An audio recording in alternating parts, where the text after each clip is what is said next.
Halo semuanya. Halo. Halo. Halo Salam semuanya. kenal. Gue Syahra Amanda dari Fakultas Ilmu Komunikasi, jurusan Public Relation, Universitas Budi Luhur. Ini adalah podcast perdana kita, jadi mohon maaf nih kalau ngobrol. Sebelum kita ngobrol banyak, kita perkenalan dulu yuk sama yang lain. Ada siapa aja sih? Coba dimulai dari friendly. Hai, nama saya Siprianus Pasramandali. Saya dari Fakultas Ilmu Komunikasi, jurusan Public Relation, Universitas Budi Luhur. Terima kasih. Sama-sama. Oke, selanjutnya Aska. Halo semua, nama gue Muhammad Askal Prasetyo, biasa dipanggil Aska. Gue asal dari jurusan Broadcast Journalism Universitas Budi Luhur.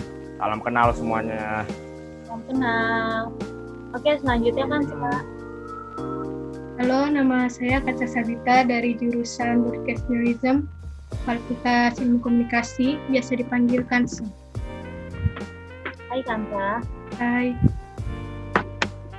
Oke, selanjutnya kita mau ngebahas tentang apa sih nih? Bisa dijelaskan nggak, Pren? Oke, baik. Jadi di podcast kali ini kita akan membahas sebuah buku karya dari Mark Manson yang berjudul Sebuah Seni untuk Bersikap Bodo Amat. Buku ini sudah terjual lebih dari 3 juta salinan buku dan telah diterjemahkan dalam beberapa bahasa, salah satunya bahasa Indonesia, guys. Apa sih yang buat orang tuh tertarik sama buku ini? Mungkin karena judulnya yang agak nyeleneh, bersikap bodoh amat yang amat menurut sebagian orang itu mustahil untuk kita lakukan di kehidupan nyata. Ya juga sih, dari judulnya aja udah agak aneh. Tapi menurut kalian, apa sih arti atau pendapat kalian dari sebuah seni untuk bersikap bodo amat ini? Kalau menurut gua, menyikapi suatu hal dengan sebuah pernyataan bahwa kunci kehidupan yang baik memang bukan tentang memedulikan lebih banyak hal, tapi tentang memedulikan apa yang benar, mendesak, dan penting saja. Di buku itu, Mark Manson pernah menulis bahwa pasti setiap orang itu punya yang namanya masalah, ya kan? Iya. Masalah juga berbeda-beda, dan kalau ngomongin masalah pasti nggak akan. Jadi intinya jangan pernah ninggalin masalah. Makin lu ninggalin masalah itu, semakin banyak masalah yang ada. Terus, cara nyelesainnya gimana? Caranya pilih masalah yang layak dan emang lu mau selesaiin. Terus cari tahu apa sih permasalahannya. Kalau udah tahu masalahnya apa, selesai. Dan kalau emang masalahnya belum selesai, lu introspeksi dulu diri lo, cari tahu apa sih masalahnya. Setelah itu secara bertahap tanpa lo harus ninggalin masalah itu. Nah, benar. Karena apa yang ada di dunia itu kebalik-balik ataupun relatif. Misalnya ketika kita mencari kebahagiaan, semakin kita merasa nggak bahagia, ketika untuk mencoba melupakan satu hal yang ini kita lupakan, kita akan semakin mengingat dengan hal itu. Dan di sini kita harus peka apa yang harus kita lakukan dengan hal kontradiktif itu. Kalau menurut gua, kita harus berani beda. Misalnya orang-orang pada ngikutin tren yang ada, tapi gue lebih memilih apa yang gue suka dan tidak mengikuti tren itu. Dengan kita berani beda, kita juga punya kepribadian atau jati diri yang berbeda dengan orang lain. Kesimpulannya, kita harus lakukan apa yang kita suka atau sesuai dengan kemampuan kita.